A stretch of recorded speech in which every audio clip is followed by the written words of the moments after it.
আসসালামু আলাইকুম। আজকে বিকালে চায়ের আড্ডায় আমি বাসায় তৈরি করেছিলাম মোগলাই। তো চলুন দেখা যাক এটা আমি কিভাবে তৈরি করি। তো প্রথমে লাগবে আমার ময়দা বা আটা যেকোনো কিছু দিয়ে এটা তৈরি করা যায়।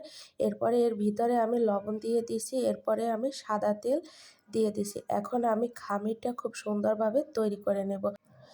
তেল আর ময়দা দুটো মিক্স হয়ে গেলে এরপরে এর ভিতরে আমি ঠান্ডা পানি দিয়ে ময়দাটা গুলিয়ে নিচ্ছি।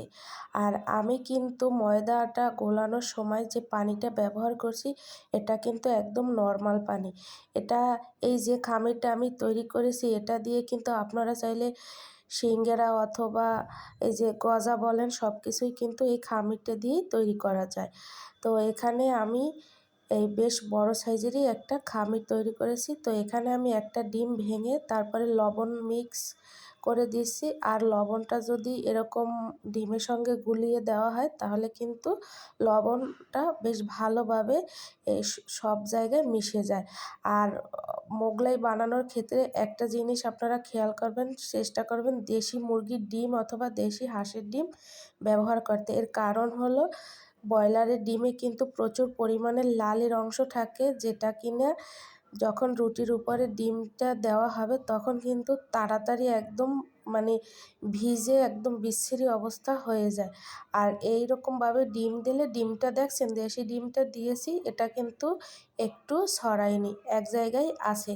তো এটাই হলো দেশি মুরগির ডিমের গুণ। তো আমি কিন্তু মোগলাইটা চারিপাশ থেকে এরকম ভাঁজ করে দিয়েছি। আর আপনারা কিন্তু দেখতেই পাচ্ছেন যে পানি দিয়ে দিছি। আর পানিটা দেওয়ার কারণেই কিন্তু এরকমভাবে একটার সঙ্গে একটা পার্ট আর কি লেগে থাকবে। আর এই যে তেলটা যে আমি দিয়েছি তেলটা কিন্তু একদম কুসুম গরম, মানে হালকা গরম।